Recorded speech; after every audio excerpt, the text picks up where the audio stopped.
Bonsoir. Bonsoir Louise Mouchikiyabo, bonsoir à tous. Merci d'être au rendez-vous pour le best-of de la semaine, l'occasion de voir ou revoir les meilleurs extraits des invités de nos JT de ces derniers jours. Cette semaine aura notamment été marquée par un nouvel allègement des mesures sanitaires concernant notamment le port du masque. Le vote du budget rectificatif 2021 a également été évoqué sur notre antenne, tout comme la force fédératrice et le pouvoir de la langue française. Harcèlement scolaire, amour, extension en mer ont également été à l'ordre du jour. Sans plus attendre, voici le best-of de la semaine. Il est monté par Sébastien Mésadri. Bien écoutez, nous espérons qu'elle sera durable. Ce qui est sûr, c'est que nous sommes dans une situation qui est beaucoup plus favorable qu'au mois de juillet dernier, puisque par rapport au pic que nous avons connu en début d'été, par exemple, le taux d'incidence a été divisé par 5. Pour que cela continue, eh bien, il faut qu'on respecte un minimum de choses, et notamment toujours les gestes barrières, et qu'il y ait plus d'habitants, de résidents de la principauté qui aillent se faire vacciner. Pour ce qui concerne d'abord les activités physiques et sportives, tant en intérieur qu'en extérieur, il a été décidé que le port du masque ne serait plus obligatoire. On n'est pas encore à des taux jugés suffisants, même si nous sommes dans une position qui nous place bien avant d'autres nations. Mais nous ne sommes encore loin du taux de 90% qui aurait pour effet de donner cette immunité collective. Donc nous répétons le message, il est absolument indispensable d'aller se faire vacciner. Il faut que les gens qui hésitent encore soient bien conscients que dans l'ensemble du globe, les vaccins n'ont pas eu de conséquences graves, qu'ils sont indispensables pour soi-même et surtout pour les autres. Notre devoir, c'est de ne pas cacher quand il y a des problèmes ou des difficultés, mais c'est aussi de dire nous sommes sur la bonne voie, le redressement économique est là, la relance est là, nous avons fait des efforts nécessaires en principauté pour tout cela et donc nous sommes confiants, même si nous savons que nous ne sommes pas encore définitivement sortis de cette crise, malheureusement. Nous sommes partis, je le rappelle, d'une estimation en fin d'année dernière et d'un vote d'un budget primitif pour l'exercice 2021 qui était en déficit de près de 115 millions d'euros. Et c'est évidemment une grande satisfaction que d'avoir pu présenter au vote des élus un budget quasiment à l'équilibre avec un déficit estimé à moins de 10 millions d'euros. Depuis quelques mois, nous voyons revenir des touristes. Nous voyons également en principauté s'organiser à nouveau de très importants congrès, de très importantes manifestations. Je pense évidemment au Monaco Yacht Show fin septembre qui a rencontré un très grand succès. Je pense à des congrès comme l'UXPAC, le congrès anti-âge, Sportel ou les congrès comme les Assises de la sécurité qui se tiennent en ce moment. Tout cela atteste de l'attractivité retrouvée de la principauté pour le tourisme d'affaires. Et si nous ne devions retenir que 2 chiffres, en effet ce serait celui de la fréquentation qui demeure en retrait par rapport à l'exercice 2019, bon, qui est évidemment très supérieur à celle de l'exercice 2020, mais au mois d'août notamment, alors que les congrès n'étaient pas véritablement relancés, le taux d'occupation était en retrait de moins de 10% par rapport à l'année 2019, mais un autre indicateur très intéressant, à savoir le revenu moyen par chambre, était en augmentation de près de 15%.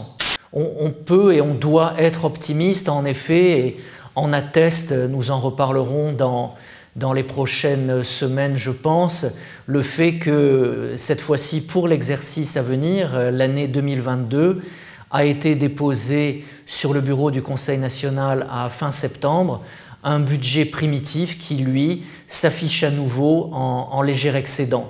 C'est un exercice qui n'est pas si simple que ça, notamment dans une année comme l'année 2021, parce que nous devons, parfois plusieurs mois à l'avance, anticiper sur ce que sera le comportement de l'économie sur la deuxième moitié de l'année.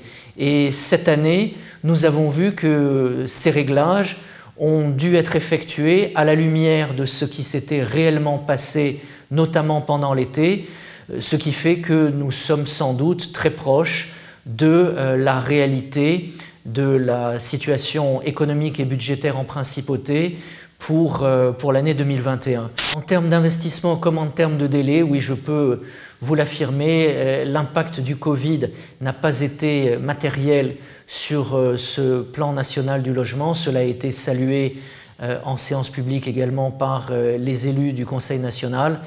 C'est pour nous un axe prioritaire de la politique du gouvernement princier. L'idée, c'est que à l'horizon 2023, seront livrés dans divers quartiers de la principauté des logements neufs, de qualité, correspondant à ce que les Monégasques sont en droit d'attendre dans leur pays. Et le chiffre donc de 600 logements et cet objectif sera tenu malgré une fois encore les difficultés que nous avons pu traverser ces derniers mois. J'aime beaucoup Monaco. J'ai de très bons souvenirs de la principauté lors de notre dernière réunion ministérielle qui a validé beaucoup de changements pour l'organisation. Quant au cœur des mots, c'est ce que l'OIF fait, c'est ce que la francophonie fait. Je dis qu'au cœur des mots, c'est comme la francophonie elle-même, parce que tous les deux, on est sur l'éducation des filles, on est sur l'égalité filles-garçons, on est sur le numérique, on est sur le vivre ensemble, on est sur la diversité. Donc en quelque sorte, au cœur des mots, c'est une mini-OIF. Nous qui sommes dans le monde multilatéral, politique, nous ne devons pas du tout perdre de vue l'apport de la jeunesse au monde et encore une fois au vivre ensemble. Le monde a besoin de collaboration, le monde a besoin d'entente, le monde a besoin de négociation, de dialogue. Et pour cela, une seule langue permet quand même de se comprendre. Monaco, alors, c'est un membre extrêmement important de notre organisation qui contribue énormément, avec beaucoup de sagesse et de discrétion, aux programmes les plus importants de l'OIF, dont surtout pour nous, l'implication de Monaco dans nos programmes de développement durable, sur des questions d'environnement, sur des questions de l'économie bleue. C'est extrêmement important et donc nous sommes fiers de l'apport et de la contribution, de la participation de Monaco qui fait vivre notre organisation sur ce beau rocher et c'est un membre extrêmement important. Je garde un petit coin chaud du cœur pour Monaco. Après nos études, on fait les chiffrages depuis à peu près 2015-2016. Nous avons à peu près entre 5 et 9 cas avérés de harcèlement à l'école par an, ce qui est déjà trop. Le harcèlement, effectivement, peut être moral et physique, mais surtout, ce qui est important, c'est les critères. D'abord, rappeler que c'est une violence, que ce n'est pas admissible. Deuxièmement, qu'elle se traduit par un rapport de domination. Ensuite, qu'elle est répétée. Et donc, ça veut dire des violences qui reviennent régulièrement par quelque biais que ce soit. Donc c'est important, c'est toute cette dimension-là qui fait le harcèlement et qui en fait effectivement un fléau puisque ça a des impacts assez forts chez les élèves qui peuvent aller de la déscolarisation, la perte d'estime de soi. Donc il faut absolument se battre contre ce phénomène. Si on devait résumer prévenir, former, traiter, alors sur prévenir, former, si vous voulez l'information, il y a déjà ce qui me semble important de dire, c'est déjà qu'il y a un gros encadrement, un taux d'encadrement très fort des élèves à Monaco. Il y a des psychologues scolaires, des assistantes sociales, des infirmiers scolaires, des surveillants et des conseillers d'éducation important, un nombre important qui nous permet quand même de gérer les situations. Ça, c'est un moyen qui n'est pas négligeable, qu'il faut toujours redire. Ensuite, il y a des sensibilisations, effectivement, notamment à travers l'important partenariat qu'on a depuis plusieurs années avec l'association Action Innocence Monaco, où on propose du CE2 jusqu'à la 3e, des sensibilisations, notamment sur le cyberharcèlement.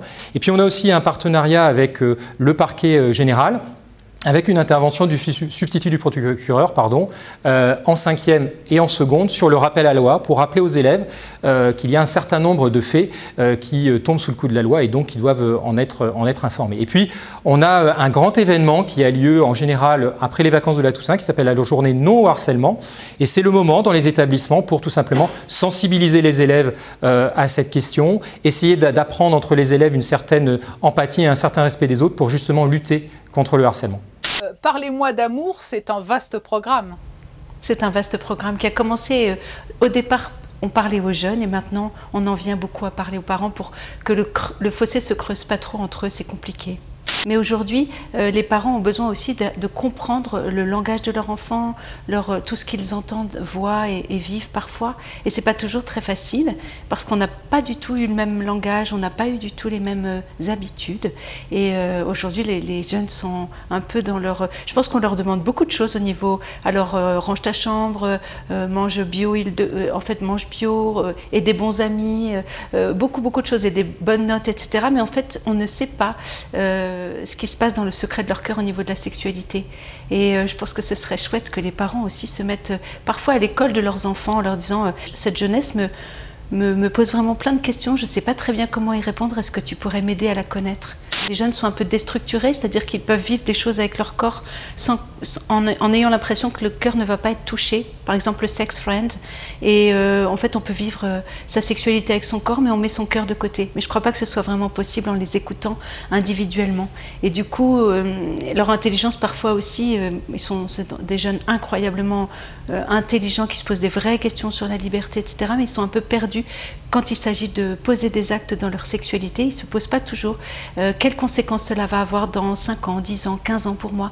Et qu'est-ce que ça va avoir comme conséquence pour celui que j'aime, celui avec qui je vis ma sexualité. Ce qui m'a surpris et ce qui m'a fasciné, surtout en tant qu'étranger, c'est vraiment la spécificité de ces extensions qui sont très nombreuses sur un territoire restreint. Et surtout la vivacité de cette...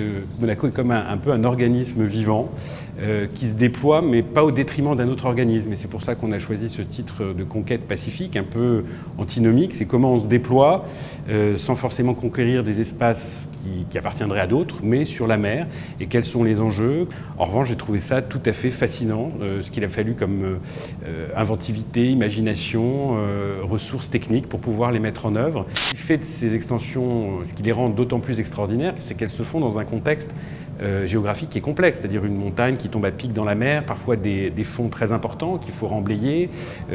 On a mis quelques chiffres dans l'exposition pour qu'on se rende un petit peu compte de quoi on parle en termes de remblai, en termes de surface.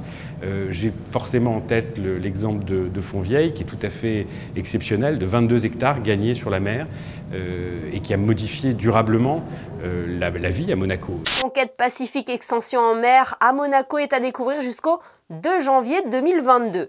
Avant de nous quitter, je vous propose un petit détour sur Internet pour le best-of des réseaux sociaux. Il est proposé par Alexandra Salustri.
Il est pris pour le Festival international du cirque de Monte-Carlo. Le best-of est à présent terminé. Merci de nous avoir suivis. Rendez-vous demain pour un nouveau JT, de nouveaux invités pour que vous soyez les premiers informés. Très belle soirée à tous sur Monaco Info.